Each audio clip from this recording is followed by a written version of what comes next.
বোনের জন্মদিন উপলক্ষে আমরা চলে গিয়েছিলাম আলিপুর জেল মিউজিয়াম ঘুরতে। প্রথমেই দেখে নিলাম ফাঁসির মঞ্চ, যেখানে কয়েদিদের ফাঁসি দেওয়া হতো।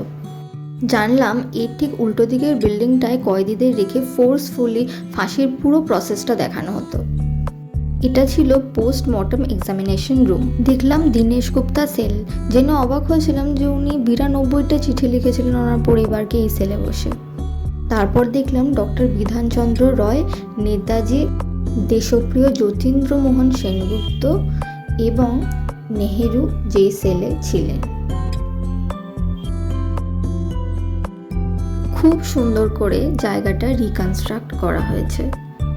তার মধ্যে দেশাত্মবোধক গানগুলো যখন বাজছে, জানি না মনের ভেতর কেমন যেন হচ্ছিল কয়েদিদের কথা ভেবে।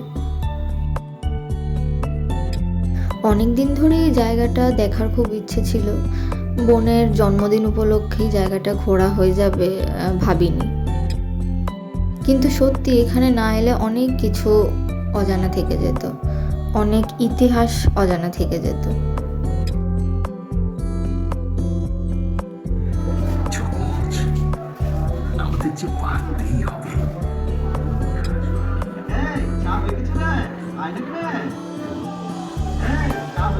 এই ঐতিহাসিক কারাকক্ষে যেভাবে বন্দীদের জীবন তুলে ধরা হয়েছে, সত্যি দেখে খুব কষ্ট হচ্ছিল।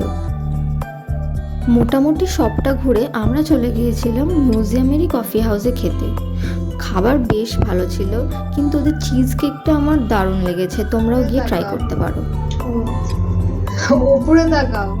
খাওয়া দাওয়ার পরে আমাদের চলছিল কিছু ফটো সেশনস। বাবা মার ফটোটা দারুণ এসছে না? তারপর দেখা হয়ে গেছিলো এই দুটো পুচকোর সাথে। ওদের আদর টাদর করে চলে এলাম বাড়ি। দেখা হচ্ছে নেক্সট ব্লগে। বাই।